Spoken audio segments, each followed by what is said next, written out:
So I just wanted to welcome everybody. This is a first for us. It's a first for me anyway to do this. And I just want to let you know that you can text a message, text a question to Merf if you want, or raise your hand and we can put you on audio at the end and you can ask a question. And otherwise, we're going to keep everybody muted while Merf does his talk for us. And so with that, I want to make an introduction to Merf. So I've always had a great admiration for yacht designers myself. I saw a movie back in 1980 about a guy named Phil Weld who had done the O-Star on a boat called Moxie.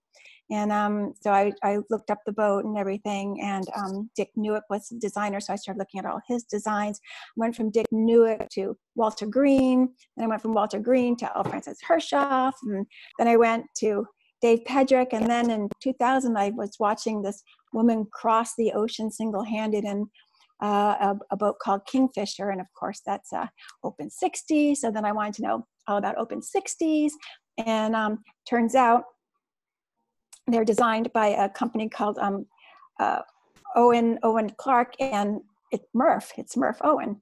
And so when he was became a member of this club, I almost fell off my chair. He was like a rock star to me, and I was just like overwhelmed. And Merf, I get like tongue tied around you because it's like I'm talking to Paul McCartney of boat designs. So anyway, I'm just a big fan, and we are so lucky he's a member of our club. Well done, Ashley. And so with that, I'd like to turn it over to Merf and to our speaker series, our first one on Zoom.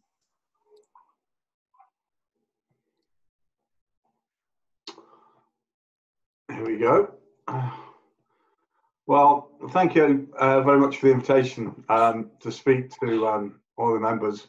It's really a great opportunity, I think, during the breakdown to break the routine and during the lockdown to break the routine. And it's been wonderful dragging up some old memories as I rummage through my photo archive. I was told I had to come up with a talk that was entertaining and had great images, and I'm not generally used to that because normally I do technical talks. So I had to ditch all my graphs and my notes on fluid dynamics and lift and drag and come up with something which hopefully I think you'll enjoy. If anyone has any questions about fluid and drag and all that kind of thing at the end, I'm happy to answer them. Anyway, what I decided to do was to tell some stories in a roughly chronological order, starting with how someone with my unlikely background would become a yacht designer. I soon realized that what I would actually be doing is telling the story of how I was helped along the way by so many great people, many who are now my closest friends. Mike Pegg, who was my personal coach and mentor at one point, would have called these people strokers. Some of my friends, like Che Blythe, would be appalled to be called a stroker. But that's what they are. They're people who help you along, and the result of that is that you feel the need to do the same thing, and that's how life moves. So this bunch of stories, they're as much theirs as mine, and without them, my life would have been very, very different. And so I've got so many stories and so many friends. I can't include them all or do any of them real justice in the time I have. So if I've left anything out, then I'm sorry about that. Anyway, my story begins with my mother and my father in North Wales and north of England, two ordinary working class people. My dad was a locomotive driver. You'd call him, in the States, you'd call him a steam engine engineer, I guess. He drove steam engines, that's what he did. Eventually, he opened up a pub with my mum, and then they opened up a hotel, and supposedly they became publicans and hoteliers. They instilled me with a work ethic, which, for better or for worse, is what I have. I'm a bloody hard worker. But the great thing that they did was they never held me back. Anything that I did, that I got supported through my life, and that goes on even to this day. It wasn't until after I designed Kingfisher that my mother said, I think I was at the age of 30, whatever it was, my mum said, "Oh, so you actually do have a real job." Anyway, the closest that my family had to the origins to the sea was my grandfather, who was at the Battle of Jutland on a destroyer called the Sparrowhawk, which was sunk. I had two uncles in the Royal Navy during the Second World War, but the closest I got to the sea was going to Cornwall on holiday. There's a picture of me as a young guy, but I really wasn't into the sea. But what I wanted to be was this man, Merfyn Davies. From the time when I was at grammar school and until university, all I wanted to do was to play for Wales, put on the red jersey and play for Wales. That's what I wanted to do. But I wasn't. Sorry, Merf, I'm just going to interrupt you real quickly. Don't forget to share your screen with us. We can't see your slideshow just yet. Oh, no, you're kidding. Nope. Oh. Let's try again then. I'll whip through those slides quickly and I'll get to Merfyn Davies.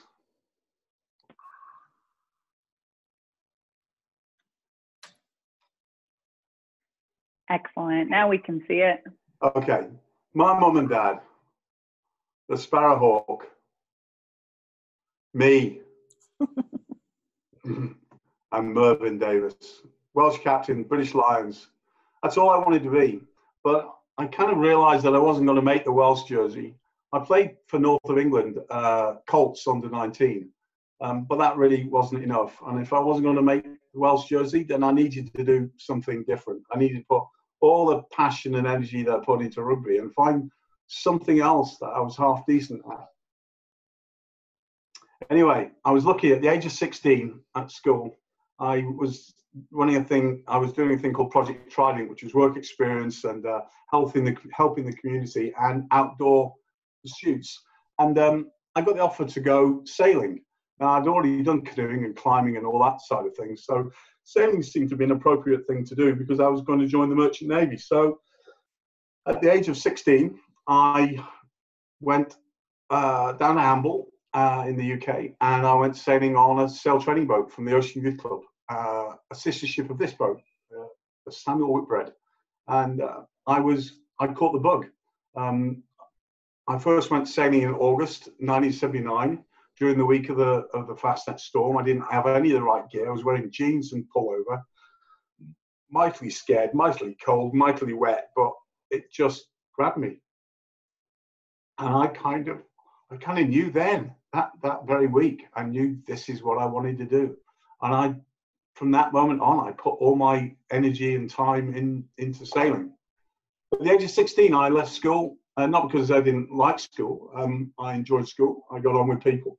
But I really wanted to get out there. I felt that I'd outgrown school, so I joined the Merchant Navy. And I went on a Merchant Navy Engineers Cadet Officer course. I spent 2 years in Plymouth, and then a year and a half at sea, and then a year in Liverpool. And during all this time, during all my leave, I would take time off to go sailing. I basically wouldn't go home. I'd be sailing, and in all the leave that I could get, and the leave when I wasn't on ship. This was the most famous of the ships I was on. This is the QE2. This was my third ship. My very first steamship. The ships I've been on before were motorboats, but this was a steamship. And there she is sailing away, and there's people waving Union Jacks. That wasn't the normal send-off that we used to get when we went off with passengers, but this time, this was the 12th of May, 1982, and our passengers were rather special.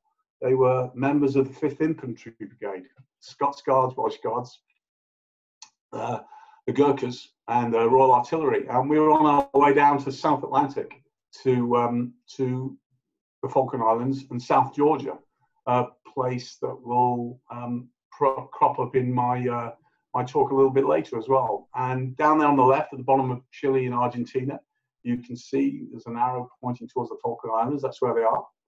And at the very bottom of Chile and Argentina, of course, there is Cape Horn, which will also feature for some reason in the talk in a little moment. So off we went, and 6 weeks campaigning, steaming down south, radars off. Once that bulkhead's closed up, I was damage control officer as well as running the boiler room. During my watch, I was in charge of the boiler room. We'd run with radars off at night, or day and night. We had submarines looking for us, aircraft looking for us.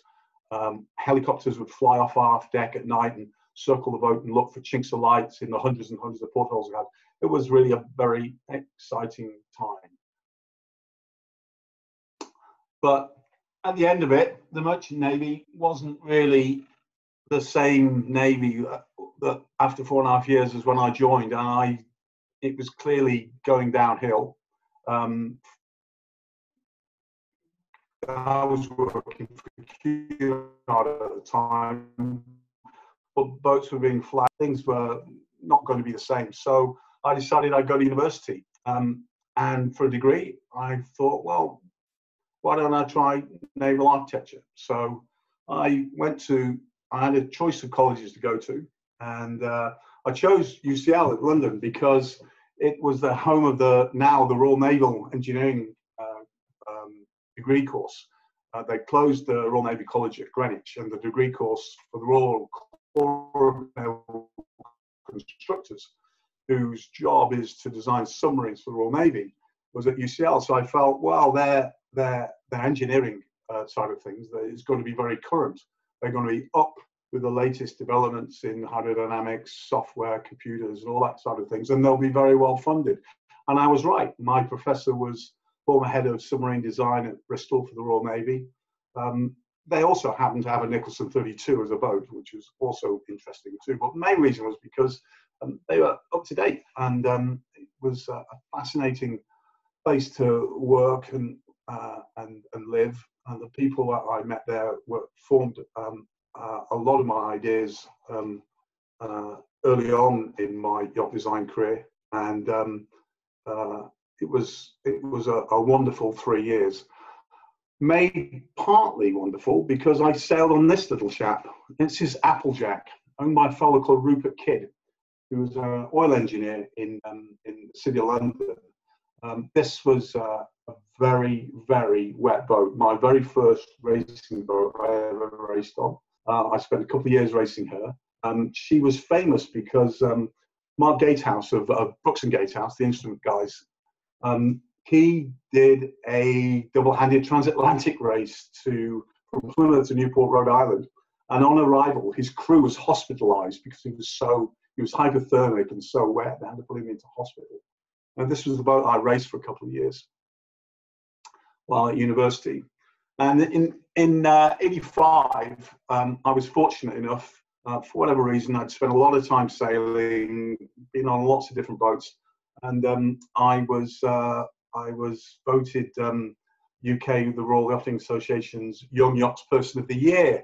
And my reward for this was to go sailing with this fella, Peter Phillips, ex-British policeman, and he'd built a boat called Novanet, which was an 85-foot cat, massive boat in its day. And I was lucky to get an invitation to sail on the delivery up to Kiel for the Round Europe race that year, Kiel in Germany.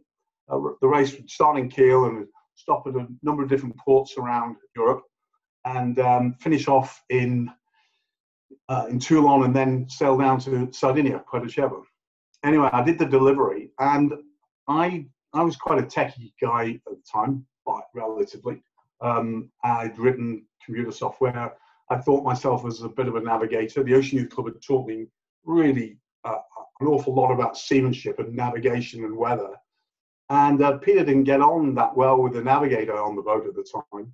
And when I arrived in Kiel, I was asked to stay on, and I was given the job as navigator. So at the tender age of 22, I was navigating an 85-foot cat down the coast of Portugal. This is the days before SATCOM or GPS. We had a bit of Decca, a bit of Loran, an occasional satellite fix, but I remember charging down the coast of Portugal doing horizontal sextant sights to get our position. Wonderful days. after university, I got a phone call from Rupert. He'd found an oil field in Colombia and he'd got promoted.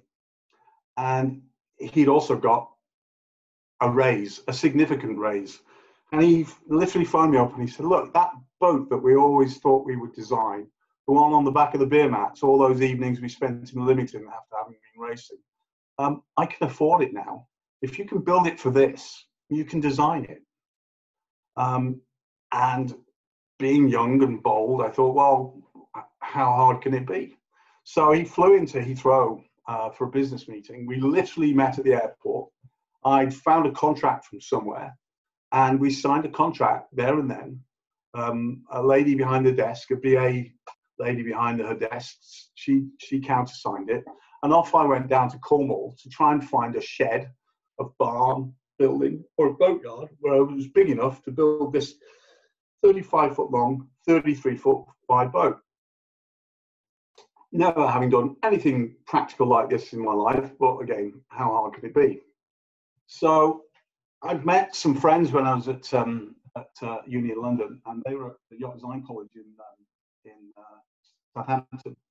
And this fella here, who's standing in the middle, you can't hardly see him, but long-haired guy in skinny jeans, he was to become my business partner. His name's Alan Clark. So I got teamed together with a good mate of mine, Peter Milwitsky from uni, and Alan and a couple of his friends from the Yacht Design College, and we started building this trimaran from scratch. We started off with the Goujon book of boat building. Peter and I threw that away after 2 weeks because we didn't think it was accurate enough, and we just got on and built this boat. And she was a beauty. She was the first as wide as long trimaran, and gull wings, main sheet track on the back beam, all very innovative stuff at its time. And this is Rupert during the Round Britain race in 1989.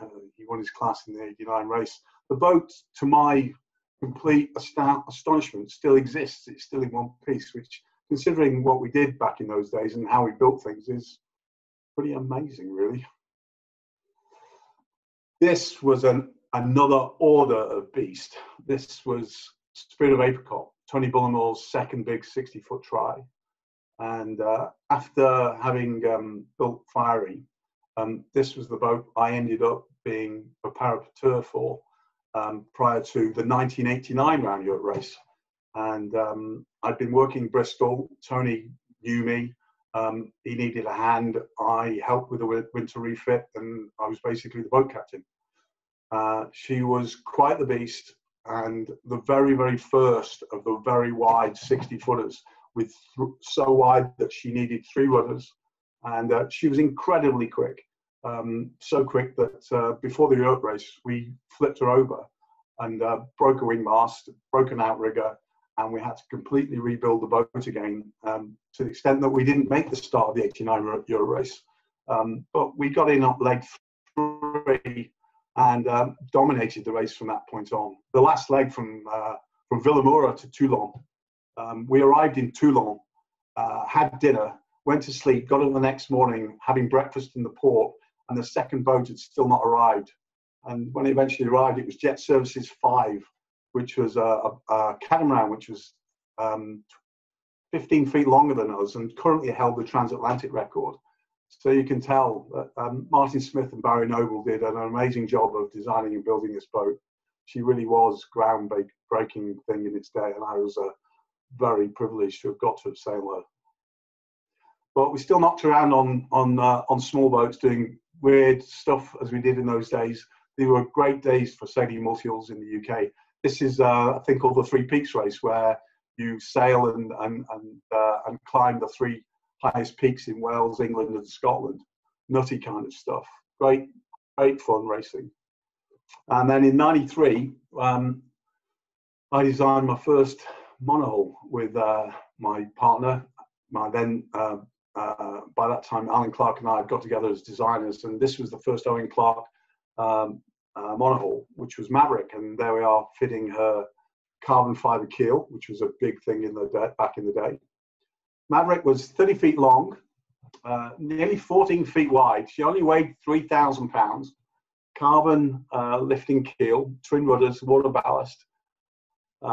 Really a very, very radical boat in a day. A fellow called Mark Turner, who some of you will know, chartered her for the '93 Round Britain race. Unfortunately, broke the mainsail in the first leg and spent the rest of the race on catch up. But she was a lovely boat to sail, and I like the colour scheme. Ash hates it, but I always liked it. But we were still doing multis. This is a 40-foot try, which was Mike Golding's boat. He had a 30-footer called Gazelle, and then he moved up to 40-foot. This was the last multi he had. And again, like I said, 80s and 90s were wonderful times for racing multi-hulls. This is a boat called Triton. It was owned by a fellow called Alan Thomas. I mentioned Alan because Alan and Mike were good friends. Alan had a percentage share in Mike's try, and I got to sail with Alan in over 93, 94. That's us rounding Cape Horn, my first Cape Horn rounding with Mr. Thomas, who was an exceptional individual. In the 93 Vendée Globe, this is Cardiff Discovery. Some of you American sailors will know her better as Thursday's Child. Alan bought Thursday's Child, entered the Vendée Globe. He was between Kerguelen and Tasmania when the boat was rolled. He was thrown into the bilge and he broke ribs. He broke all his ribs on the front side, or many of his ribs on the boat front side, and a bunch of ribs on the back side. Had got basically a flailed chest. Spent 24 hours in the bilge, as he told me, just sucking through his teeth small amounts of air because he could hardly breathe. Eventually made it onto his bunk. Doesn't know quite how long he stayed on the bunk, but several days. And then eventually got to his med kit and was able to drug himself and then get a message out to race organisers. Meanwhile, the boat kept sailing under autopilot with a busted mainsail, but the boat was still sailing. And he sailed it all the way to Hobart. 6 months later, he and I picked the boat up, and we sailed it from Hobart to Salvador in Brazil. And here's Mike Golding again. So at the same time, Mike Golding, he'd come second in a round the world race with 14 crew on this same boat, a boat called Group 4, which was a 67-foot steel boat, we call it a challenge boat, Challenge 67.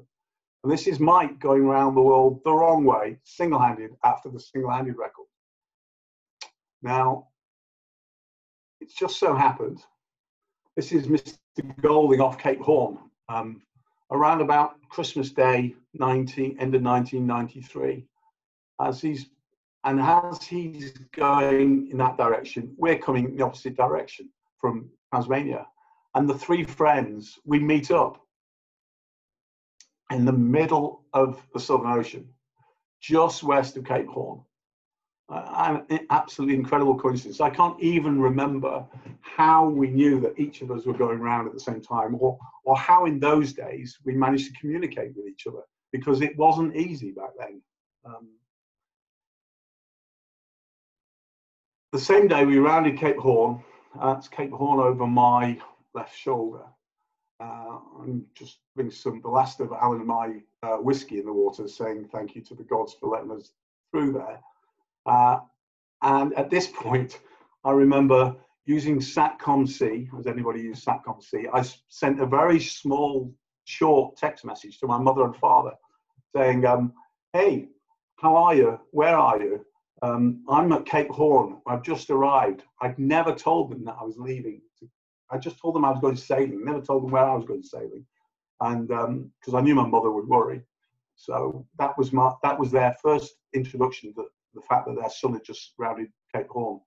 And my second text was, again, another short one was sent to a fella called Sir Jay Blythe, who ran the BT Global Challenge race. He was the boss. He was the first man to sail single-handed around the world the wrong way.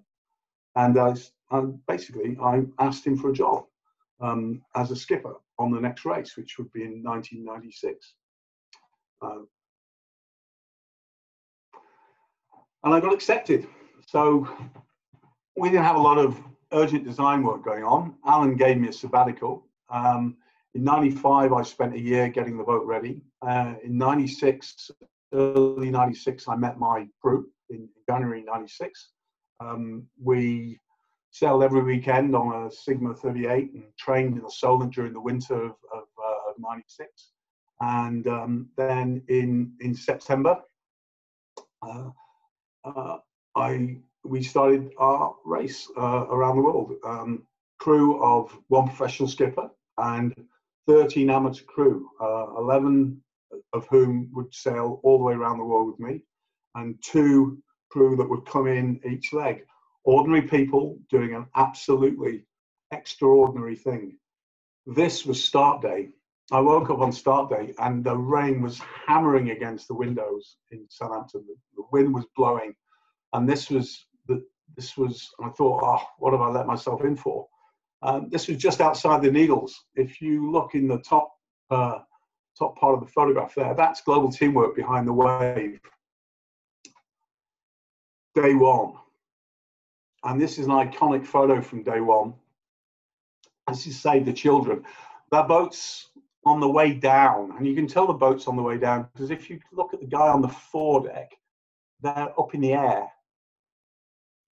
That was what it was like in the Southern Ocean. But this is just the West Solent on the first day of a 30,000-mile race. And here we are. It's not a great photograph, but we're just coming down off Cape Horn. And you can see we're still heading south. We're at 57, and all the fleet's heading south. Just before we rounded Cape Horn, we went through a place called the Straits of the Mare. It was bouncy, and the fellow on the right, Gordon Cunningham, was one of our our leggers. He was just doing the first leg. Fortunately, he was a tough lad, rugby player, teacher. He broke his nose just before we got to the Horn. And the guy on the left is Peter Craig. He's my first mate. He'd be about 45 when he was doing the race, something like that. So this is Cape Horn. Pete's just giving Gordon a hand to zip up his dry suit. This is the next photo of Peter 3 weeks later. He's absolutely shot. And the fellow up top left there, that's Kit Harrison. He was my youngest crew. Look at his eyes. They're not the eyes of a 21-year-old. That's a typical day in the Southern Ocean under Storm Stacey Reef. I'm just going to read you something now. Not something that I wrote, but something that one of my crew members wrote. And because it's going to give you a feel of what extraordinary things ordinary people can do, how far you can push yourself without realizing. So this is about leg 4, which was from Sydney to Cape Town. We thought leg 2 was tough. Leg 4 was hell on earth, complete purgatory. It was a combination of excessive wind and waves and so much damage that you feared for your life. Imagine what it's like, a black night where you cannot distinguish between sky and sea. There are icebergs all around. You've seen them that afternoon. You're heading further south and you have no compass. We'd lost the compass off the deck, the binnacle, and a bunch of other stuff from wave action. First thing you see as an approaching wave is the foam on the crest, the split second before it breaks over you. You crouch head down over a winch and hang on with both hands as the water hits you. It's not a splash, but a heavy, continuous 6 to 7 second waterfall that flattens you and fills the cockpit to waist level where you crouch. You stand this for about 45 minutes, no feeling in your hands. Even 4 layers of plastic bags can't keep your feet remotely dry. Below, it is cold and you dare not take the 3 layers you have on off. You lie in your bunk, cold and shivering. It's actually more frightening lying below, with only the shouts and the footfalls of the watch on deck to listen to. You feel totally at the mercy of the furious elements.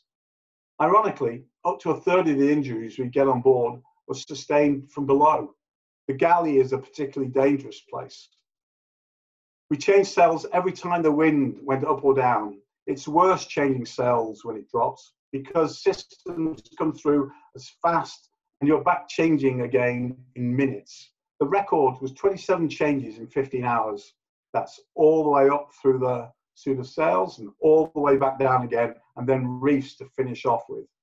Peter Gray, our watch leader, went overboard at one point because I think he was just too tired to let go of the sail he was hanging on to quickly enough when a fierce gust lifted it off the cabin roof where we were pulling it to.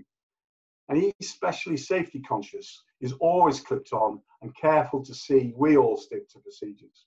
He went over the rail like a rag doll, and it took three of us all our strength to get hold of him by the head, hood and arms and haul him back on board. Fortunately, he'd done a lot of canoeing and he was used to finding himself upside down in the water for quite long periods.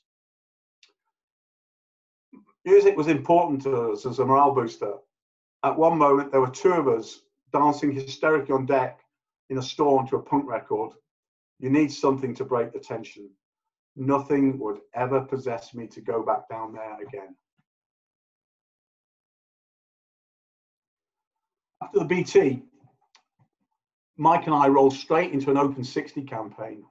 Before we left on the BT, we'd already organised with his sponsor, if he did well and he won the race, that we would have a boat designed and built in France. And we'd interviewed designers and boatyards before we left on the race. And by the time we got back, we already had the money in place and we went straight into a design and build project. I project managed the design and build of this Pheno. It's a Pheno Conch design. And we built it. Pheno Conch had designed the winning Vendée Globe boat for the previous two editions of that race. And we went to Benvie and Cherbourg, who had built the previous winner of the Vendée Globe. So I spent a great 8 months in France, living there, project managing the build. I learned an awful lot of what was the best in French design. And I also learned where I thought perhaps some Anglo-Saxon approach and a little bit of money and some technical know-how and testing might make a difference. But I knew I couldn't do it on my own. So when the chance came to design an Open 60, I talked to some friends of mine who I'd worked with before. The fellow on the far right of the screen is Rob Humphreys Yacht Design. He was probably the most prolific racing boat designer. No short-handed boat experience, but he'd done any number of Whitbread boats, including Rothmans. And in the middle is Joe Belgrano, who's a very famous composite engineer, America's Cup designer. And far left, we were introduced to Alain Gauthier, who's the previous winner of the BOC Challenge and the Vendée Globe. And together as a design team, we came up with this boat, Kingfisher, for Ellen MacArthur, the wee girl in the middle from Derbyshire. And here we are in the wind tunnel. Part of the idea of the boat was that what we didn't have in experience, so far as the French had been working on Open 60s for 10, 12 more years, what we could do is spend some money on technical research and add some Anglo-Saxon ethic to the project and come up with something better than was out there at the moment. And the result was Kingfisher. We went to New Zealand to build her, partly because the work that comes out of New Zealand is fantastic, but also because it gave us an opportunity to launch a boat on the edge of the Southern Ocean and for Ellen to sail the boat back to Europe. She'd never sailed in the Southern Ocean before, had really no Open 60 experience, and so that was an important part of the mix. I spent a lot of my time on the shop floor, working on the shop floor with the lads, and then project managing the boat in the evenings.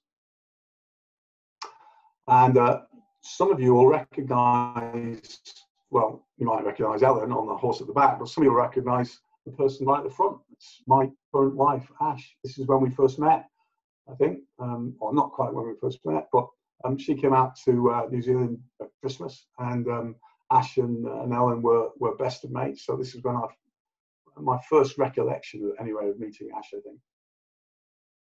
And here she is, my beautiful Kiffy. Quite the boat in his day. Very, very, very different from that current crop of French 60s. 3 headstays, central ballast, big long dagger boards, all things that the class took on in years after. But she was, as well as being technically very, very advanced, she was a beautiful girl. And Ellen sailed her all the way back to the UK from New Zealand to Cape Horn with crew, and then single-handed from Cape Horn to Europe. We did a little mini refit in Plymouth, and then she raced the Transat from Plymouth to Newport, Rhode Island, and she won in a field of 30 or so open 60s, including the likes of Mish Dej, Mike Golding.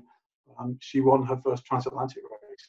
And then the Vendée Globe, well, it's a matter of history. But she very nearly won that too, came in second.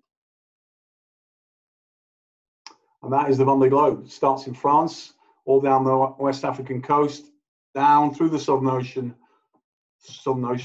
the Indian Ocean first, then under Australia, then the Pacific, and then up South America and back to the sub. No stopping, not allowed to stop. If you stop, you're out of the race. So it's as much about having a reliable boat as it is a fast boat. And this is Art Forms, the most, my favorite boat. This was the design we did right after Kingfisher. She's basically a mini Kingfisher, 50 foot, but at 50 foot, everything's possible. If something goes wrong, you can handle it. Sail goes in the water, you can get to it. You can jibe the boat easily on your own. You can stack the boat easily on your own. This is by far the most favorite boat I've ever raced on. And I was very lucky to work with this wonderful guy, Kip Stone, American entrepreneur from the East Coast. And we did some great racing on the boat, Bermuda 1-2, Transat Yacht Club, and Kit owned the boat for about 4 years. And then she came to the Bay Area. You'll know her as Pegasus. Philip Kahn had her, and then Alex Meran raced her as Truth. Still my favorite boat. But during all this time, I still sailed with Mike. I thought I'd put this photo in because it's a classic. This was a round the island race on the Isle of Wight. And back in the day, they used to start the fast boats after the slow boats. And this is us catching up with the Sigma fleet on the back of the island. And I remember this really well because I was on the kite sheet on the port side, and Ed Danby was on the starboard side of the cockpit. And we were directing Mike through the boats, and I'd be saying to Mike, go starboard, and Ed would be going, go port, go port. And it was an absolute wonder that we didn't take somebody out with our outriggers. It was a fantastic race. Beautiful photo. I think that's a Rick Tomlinson photo. We've done 8 60s in all. This was number 2 or number 3, I can't remember now. And many of our boats have been tank tested and wind tunnel tested, and the majority of them have been team efforts. It's not all about, definitely not all about Merv Owen. It's not even just about Owen Clark. We do many of our boats as a design team, and at any one time during a design of a boat, there'll be 10 or 12 of us. I generally take the role as lead designer, but there'll be 10 or 12 people in the design team: engineers, composite engineers, rig designers, CFD, fluid dynamicists. I'm very much sure the jack of all trades and master of only a few. And so that was a tank testing model of Ekiva 3.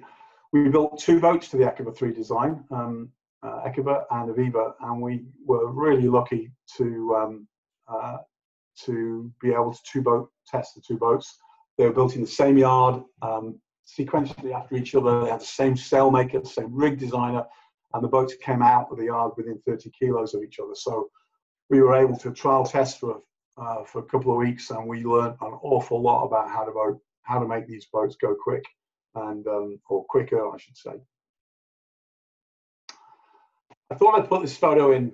I know people have talked to the Yacht Club before about the Vendée Globe, but unless you've seen it live, it's really hard to explain. Michelle and Ross, you're here on this video conference. You can attest to it. It's just the most amazing sight. This is a 2016 race. I looked up some figures for it. These are real figures. So 5 days before the event, 650,000 people had been to the dock. The dock's set up so that you go down one way and come back up the other way, and it's continuous from the moment they open the dock in the morning to in the evening. The crews, to get to the docks, they go by boat because they can't get to the dock. 1.5 million people go through the race village by the time they start the race. On race day, we went down with Michelle, Ross, and we had Ash and I had a engagement party in Les Sables, one of our many engagement parties, and we were down on the mole on the other side at 6 o'clock in the morning, and we were not at the front of the queue. There's 350,000 people out there. It's November. It's freezing cold, and the boats don't start going out until 10 o'clock in the morning. And at 6 o'clock, you are not on the front grid to watch this go out. It's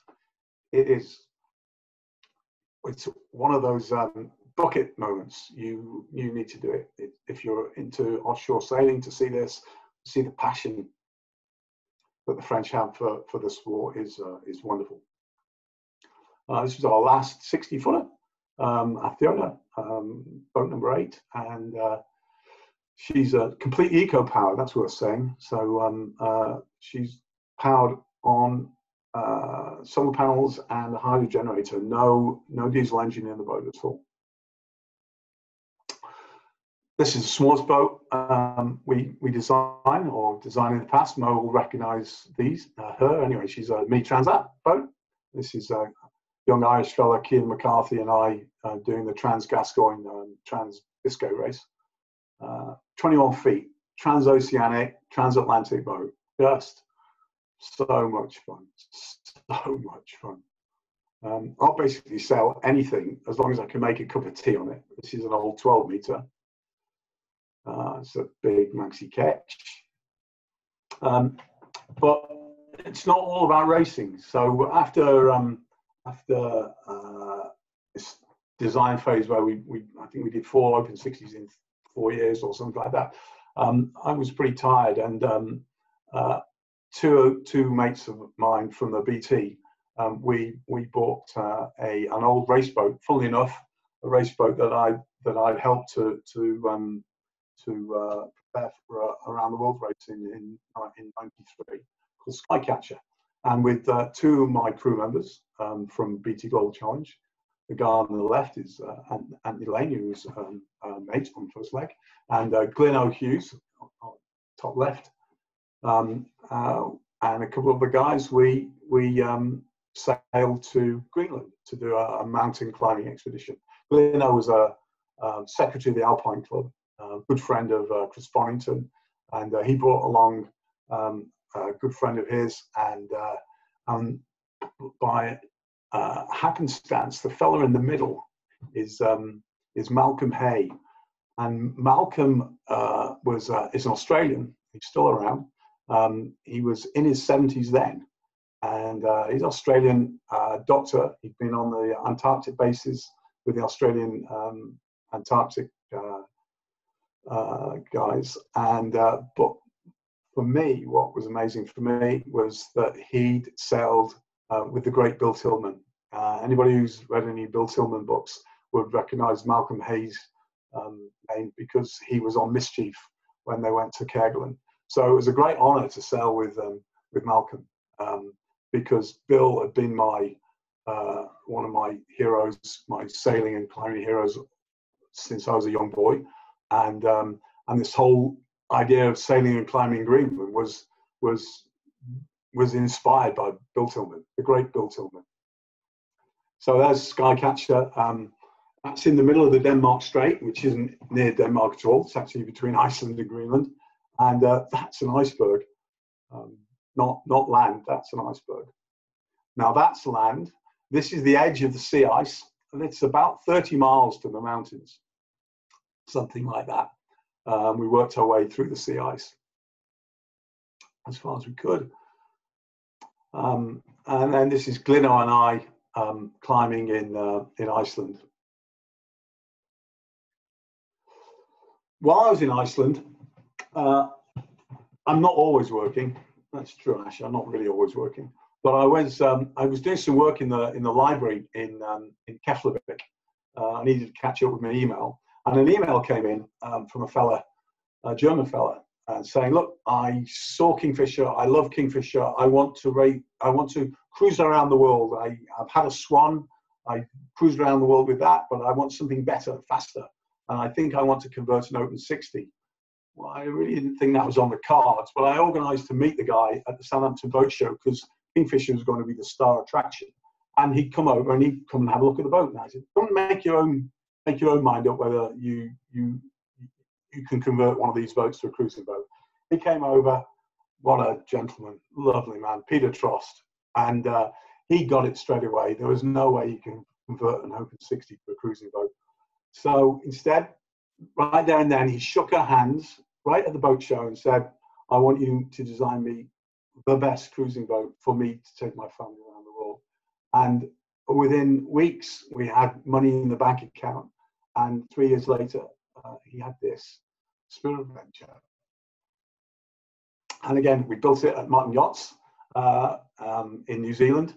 Peter met Steve Martin at the Dusseldorf Boat Show, less than 6 months after he first met me in Southampton, and he shook hands with Steve there and then, told him that he would build the boat, and then he did a deal with Steve, which I've never heard anybody ever do with a boat builder. He paid Steve 90% up front for the boat. Handed over 90% of the money right up front for a bit of a reduced price, and because the Kiwi dollar at the time was so low. And Peter Trost. And this is me sailing on Spirit of Adventure in the office on her last sail with Pete from Durban to Cape Town, where we laid the boat up. And unfortunately, Peter got very ill, and he never sailed the boat again. It's time from time to time I take a break from sailing, and this was me Land Rovering from UK to Cape Town with my then girlfriend Julia, who, funny enough, had been one of my crew on the BT Global Challenge. Well, and I always hasten to add, no hanky panky while we were on the boat. We didn't meet up until years afterwards. This is us crossing the Nubian Desert, 3 days across the desert. And I put this photo in because setting up a Land Rover to drive big distances is very much like setting up for a boat, and planning a project is like planning for a boat project. And navigating, you use DR and EP, you use timed runs, you use a compass. There were not any real maps in this case. We were using a compass and using old Soviet era aviation maps actually to get ourselves across the Nubian Desert. The whole thing, Land Rovering, it's so familiar. It feels so familiar when you're doing it. And of course, you're your own mechanic and all that side of things. Class 40 has been a big part of my life for the last 15 years or so. This is one of our, not our earliest boats, but one of our early boats. I love these boats. This picture says it all. Easy miles. They're just two people on deck. Generally, we're only one person on deck. Tight up and just easy miles, under pilot, trimming away. Just great fun. This is our latest boat, which we launched last year, number 157. She was the 157th class 40 built since 2004. It's an incredible class. But this is the boat I know best, which is Dragon. Ash and I got engaged on Dragon on a delivery. She and I were on a delivery, taking her down to Miami for the start of the Miami Havana race, and I proposed on Cape Canaveral. That's another story. Dragon is owned by a fellow on the left, Mike Hennessy, who is one of the world's gentlemen. and stroker extraordinaire. A wonderful guy, so passionate about his sailing, so passionate about Class 40. Class 40 would not exist in the United States if it were not for my kind of tendency. And he's just a great guy to go sailing with. And I'm going to just scroll through a few photos now, because they're beautiful photos taken on board by onboard photographer during the 2016 Atlantic Cup, and there's some exquisite photographs here. So I'm going to shut up for a minute and just scroll you through a few photos.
And here we are to 2015, and my first big race with Ash on her boat, Santana.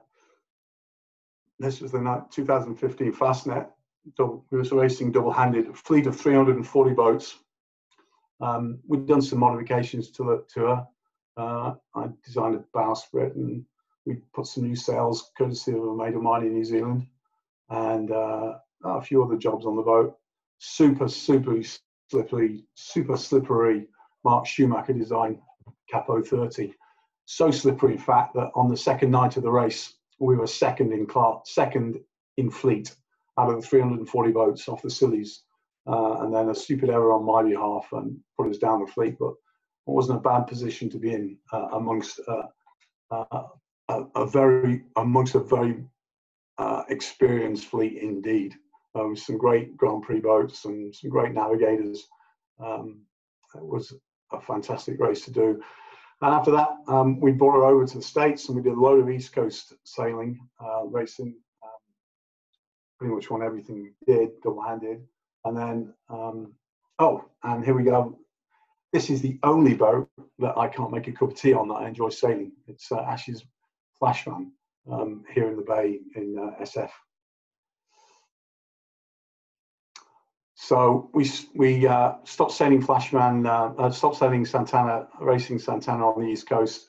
Last race we did was was from Halifax to I've forgotten the name of the islands now, French islands off the Newfoundland coast, and we decided that we'd take her to Greenland. So we took her out of the water in Newfoundland. She spent the winter there all alone, and then last June, we went and picked her up, sailed over the top of Newfoundland, came back to the States, then flew back out again, and did this awesome trip to Greenland, which is a whole nother talk just on its own. Glaciers coming down to the sea, Arctic fox in its summer's coat, eating an urchin of all things. And we're running down towards the end of the talk now, and I've got to introduce you to Mr. Alan Clark on the right. Owen Clark Design is Owen and Clark. Clarky's been my business partner for 29 years. We've never had a falling out. We've never discussed money. He's been my best friend for 35 years. And it wouldn't have happened without Clarky.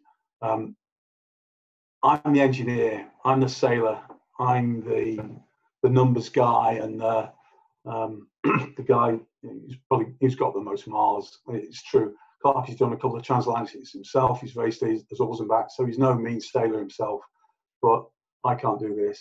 He's the artist in the team. I'm the engineer, we wouldn't be able to design the boats that we do without Mr. Clark.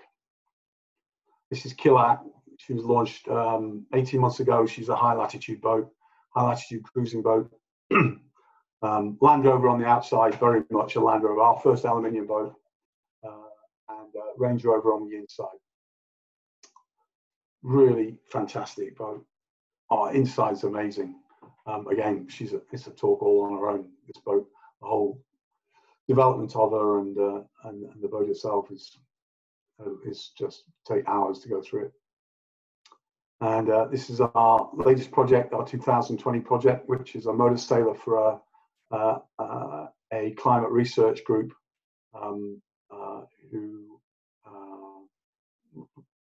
who got us to design it for Arctic research. So that's the lot. Any questions? So I want to remind everybody, you can type your questions into the Q&A there, or raise your hand, and we can get onto that. There you are. You know, Merf, I'll start with a quick question. So you seem to have a great sense of humor, and you're incredibly patient. Have those characteristics been one of those characteristics been the keys to your success?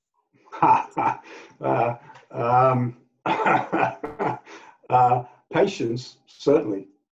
Patience. My sense of humor gets me in trouble sometimes, though. I have a very British sense of humor, and so that sometimes gets me in trouble. But yes, yeah, patience definitely, for sure. Both on the water. I love light air sailing. I really like it when it's hard, when it's rough.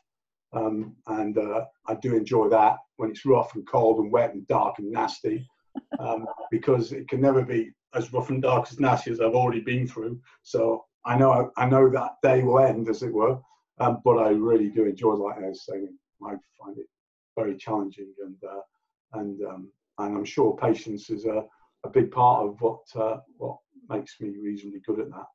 Mm-hmm. So here's another question for you. It's from Miles. I believe it's your brother-in-law. He wants to know who your favorite designer is, other than yourself, and what is your favorite design of that designer? Oh, and wow. Which of Ashley's brothers do you like the best?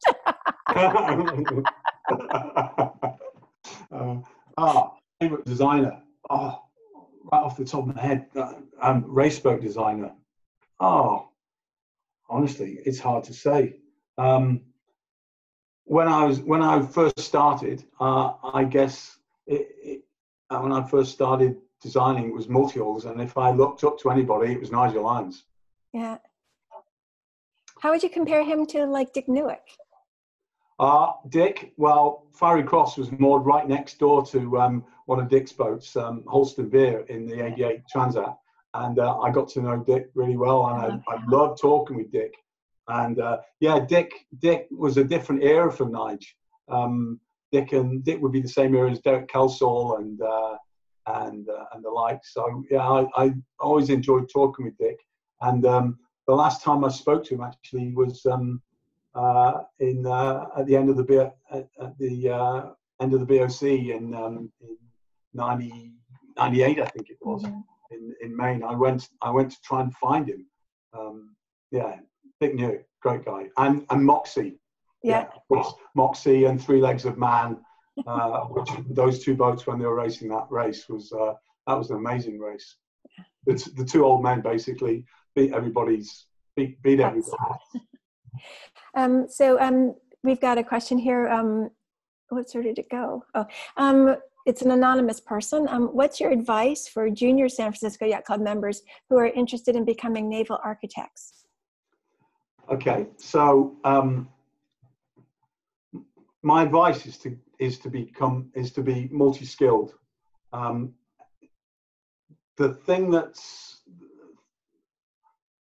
you have to be in the right place at the right time. There are any number of Merfyn Owens out there who weren't lucky enough to get the breaks that I got because they didn't meet the right people at the right time. That's just the truth of it.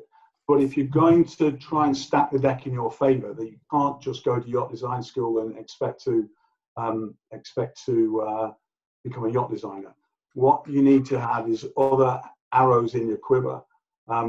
You need to be a really good sailor and stroke oar.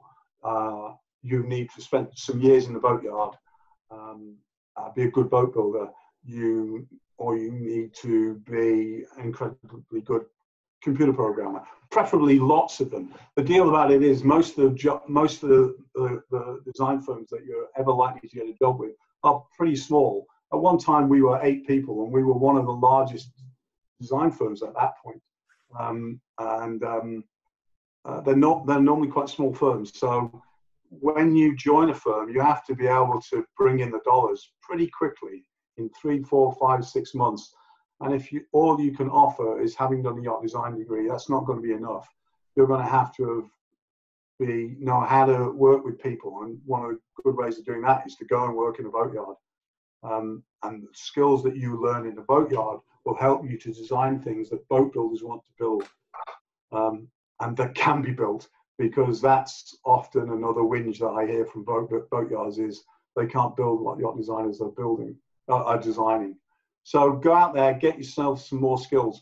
I've been doing this an awful long time, but I wasn't earning my money just from yacht design until after I designed Ekova 3. So that's not 2008. That's only like 12 years ago. I was still project managing. I was still doing other stuff.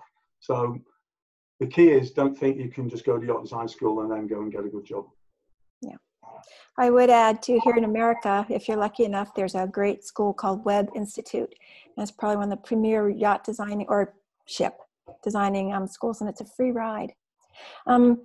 Yeah, the Webb is the Webb is, I would say, is the equivalent of UCL. It's a naval art college, and you'll learn some fantastic stuff there. It's a very technical degree. Yeah. So here's another question. It's from Tina Lund. What's your most significant accomplishment? Wink, wink. I think she means Ashley.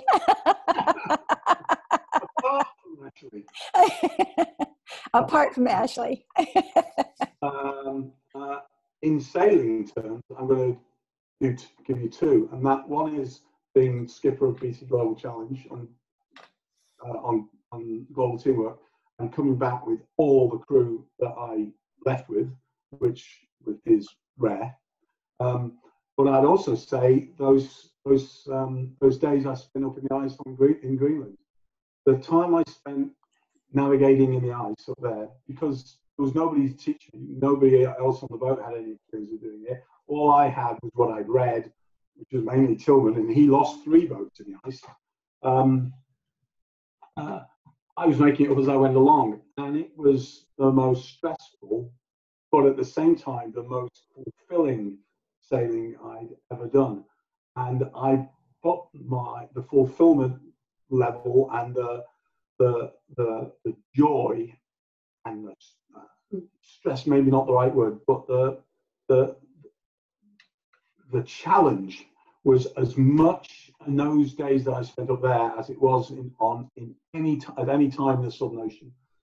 In the Southern Ocean, things got completely out of hand, and I was going to die, and there was nothing I could do about it. But if you can imagine that, I would equate those days up in East Greenland, breaking new ground up there was fantastic. Oh, sweet. Larry Stoller just says, wow, thank you for your presentation. We have a question from Bob McDermott. He says, what do you think of the latest America's Cup boats? And what would be your choice of design for another America's Cup? That's a great question. And I'm going to give an answer that will disappoint people, I think. I'll go back to very quickly, I'll go back to Kingfisher and the multi-hulls. When I first started yacht design, I was doing multi-hulls, and we designed from first principles. Make the boat as light as you can, make it stable, put some sails on it, reduce drag, make it go fast. Forget the rules. There was no lead on them. Then the next stage on, I was doing open 60s, and there was basically no rules again. Make it as efficient as you can, make it as light as you can, still make it reliable, just make it go fast. Don't worry about the rules. So I never got America's Cup. I didn't understand this 12-meter thing. And then now I boats. What's the point of yachting around with 30-some bull on the boat? The boats go upwind almost the same speed as they go downwind. Where's the fun in that? I didn't get it until I got to New Zealand in 2000. We built Kingfisher at the same time the book was going on. And I was lucky enough, because we were doing a high-profile project, I went out on the North Sails boat, which was basically the judge boat, that went right in amongst the racing. And then I completely got it. The whole match racing, what people saw in it, I understood. It clicked. I don't understand the current America's Cup. I don't think it has anything to do with sailing. I don't find it particularly interesting. I thought it was amazing when the Kiwis nearly went over in San Francisco Bay, and obviously that little bit of it where Oracle were catching up and overrunning the Kiwis was amazing sport, but it's not sailing. And so I'd like to see the Cup go back to monohulls, ordinary monohulls, where the racing skills of the boys are what it's all about.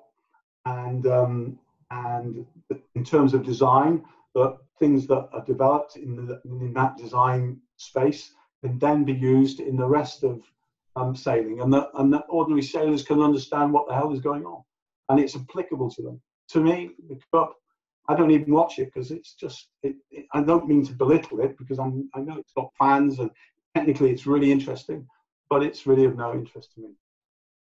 Okay. Laurie Fromm wants to know, what haven't you done that's on your list? I've not been to India. I'd love to go to India. And I'd like to drive my Land Rover from Europe through the back of the Himalayas to Kamchatka. And in sailing terms, I just want to keep on sailing as long as I possibly can, competitively, for fun, cruising with Ash, racing with Ash. The double-handed is what I really, really do enjoy, but I just want to keep on sailing as long as I can, doing as many things as I can on boats where I can make a cup of tea. So this next question is sort of similar to the other one, but there's a part of it that's different. So, so what do you think about foiling boats, and do the kind of foils we are seeing in the AC-75s have any relevance to long distance offshore racing? The challenge isn't the foiling, and the challenge has never really been the ability to get up on the foil. The US Navy was doing it years ago with Willie Waugh, and back in the day when I was doing my first multi-hulls, I showed you a photograph of Triton. That was a foiling 40 by the fantastic designer Adrian Thompson. The problem is not the foiling. The problem is control. Is height control. So the America's Cup boats they're controlled by computers. There's an amazing amount of software development that goes into running these boats. It's not about lifting on the foil. It's about controlling. And offshore, as a person, you would not be able to be in control of the foil. Computer software has to be on control of the foil.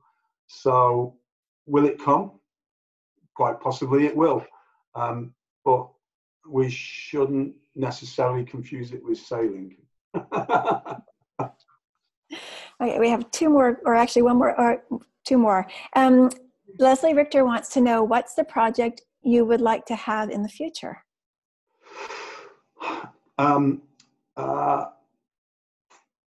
It was easy. 5 years ago, I was just said a Volvo. The Volvo was very much what I felt was the pinnacle of what I wanted to do. I've always wanted to do a Volvo boat. We've got very close a few times. I'm sure we could have done well on a number of the races, especially when the type of boat rolled changed. When the rule became new, it allows for people to come in and innovate, and it's a more level playing field. That's where we were lucky with not lucky, but we saw the gap with the Open 60. we saw the gap with the Class 40. When the new rule is opened up, there's the ability to come in, and everybody, even new designers to that new space, are on pretty much a level playing field with other people, and in some ways have an advantage because you come in with a fresh perspective, and you come in from other classes, and you bring in new ideas, and you can innovate, whereas perhaps some of the guys who are already working in that class are a little bit tunnel vision. And I have to be aware of that in what I do. I try not to be tunnel vision in my own speciality. What would I like to do? I'd like to do IRC crew boats. I call them IRC, conventional crewed race boats, because particularly offshore boats, and we've pitched some very high end Grand Prix boats in recent years, and we haven't in the end got the job for various reasons. But there's definitely areas of certainly offshore where what we've been doing in Class 40 and the Mocha 60s, if you look where our hull shapes and our keels and everything are compared to where the rest of the world is in their offshore boats, we've developed at an incredible rate, and we've left everyone behind. There's stuff that we can bring in from Class 40 and Open 60, which is obvious, not just to myself, but to guys like Guillaume Verdier and whatever, that is not being done by the usual suspects in offshore race boats. To a certain extent, I don't recognise some of the boats as being offshore race boats at all. Yeah, I've always thought of the Open 60 as being on the edge of everything. Bob McDermott says they look on the edge, but by the edge I mean like of the design, like they are the thing. They are what you can do so much with in terms of sailing, racing. Yes, they are. They're an amazing beast. And the Class 40 is an amazing beast. They're incredibly easy boats to sail until they're not. Mm-hmm. Obviously, the new foiling 60s, that's not the same thing. But boats like Echo 3 and the pre-2000, the pre-foiling boats, they're amazing boats, but they're much easier to sail than you would imagine.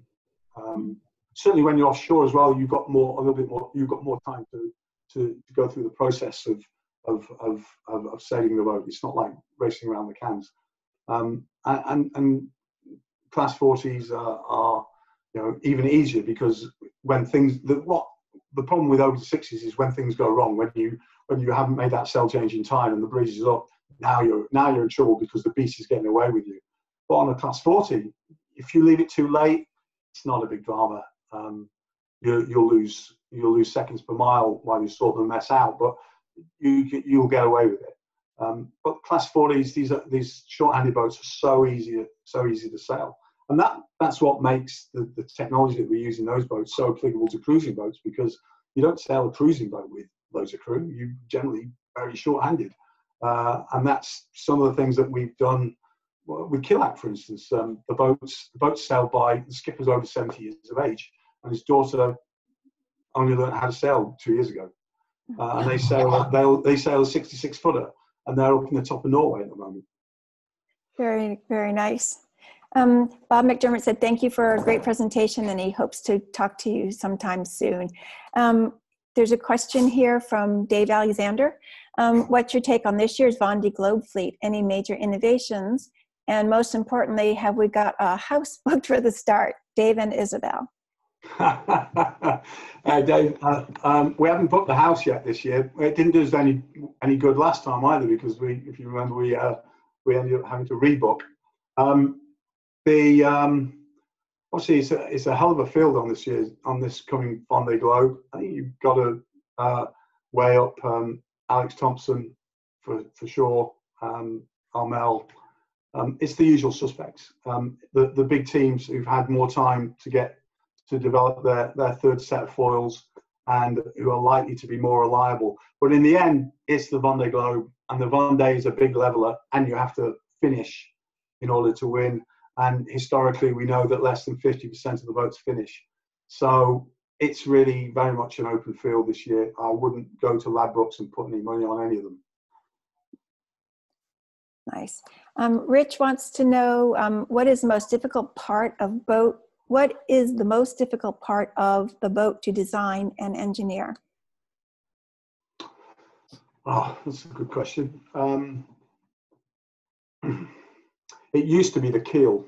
On a Mocha 60s anyway, it used to be the keel. That's no longer the case for various rule reasons. What's the most difficult part of design? I would say the thing that takes the most time on a race boat is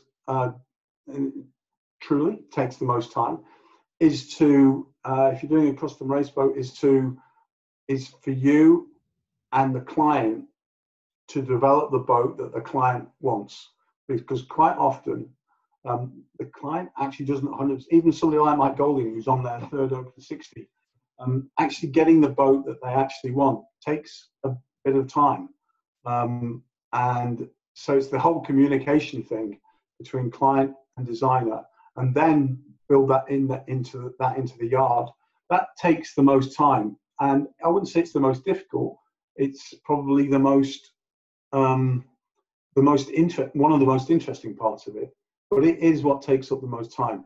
Technically, if you've got the right team, like we have on a 60 where there's 10 of us and working as a design team, and none of it's too difficult. None of it is too difficult. On the smaller boats, you might have your back up against it if the schedule's tight, and so probably what takes the most time is the engineering, the general engineering of the boat, the details, not what the hull laminate is, but how to connect one part to another and do it in a nice way that the yard aren't going to add weight because it's difficult to build. So keeping it simple and light, that's the most difficult thing, doing all the interior engineering detail. Cool. Okay, we have one more question. This is from Adam Spiegel. He's a J105 owner racer. Is there anything that you see as exciting in the inshore one designs?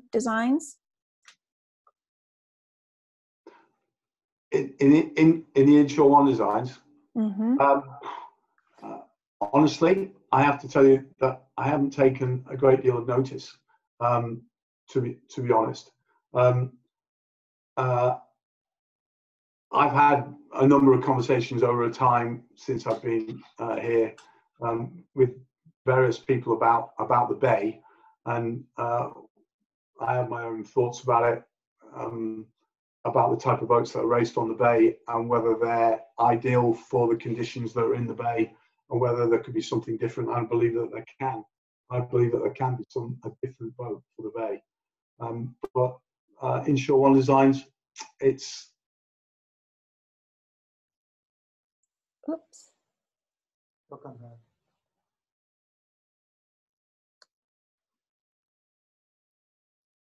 Merf, I don't know if you can hear me, but you're frozen.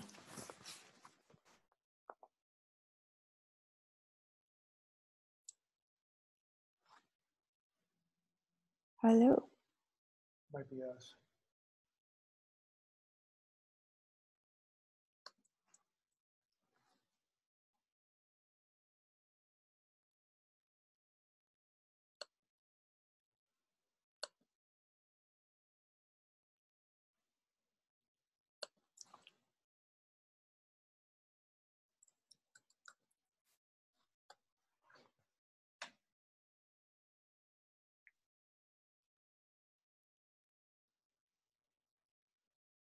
Okay, so I'm not sure you guys can all hear me, but we lost Merf.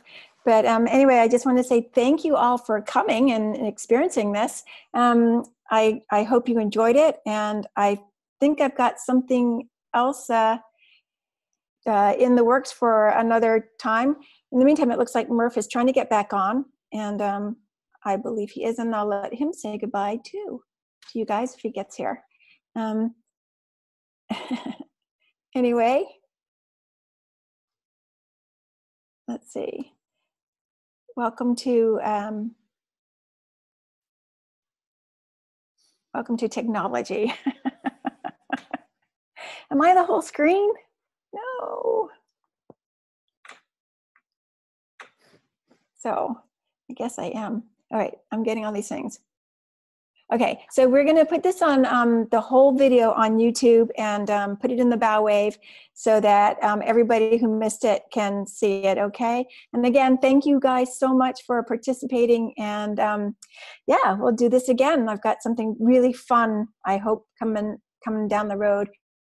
I don't know if you guys remember this man who wrote a book about rum, and I'm trying to get him to come back, and we'll do him on Zoom, maybe get our Phil to send out recipes for his famous Mai Tais.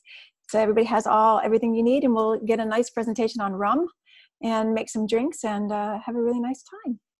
Okay, so I think we're done here. And so hopefully we'll see you soon, okay? Thank you all for coming. All right, bye.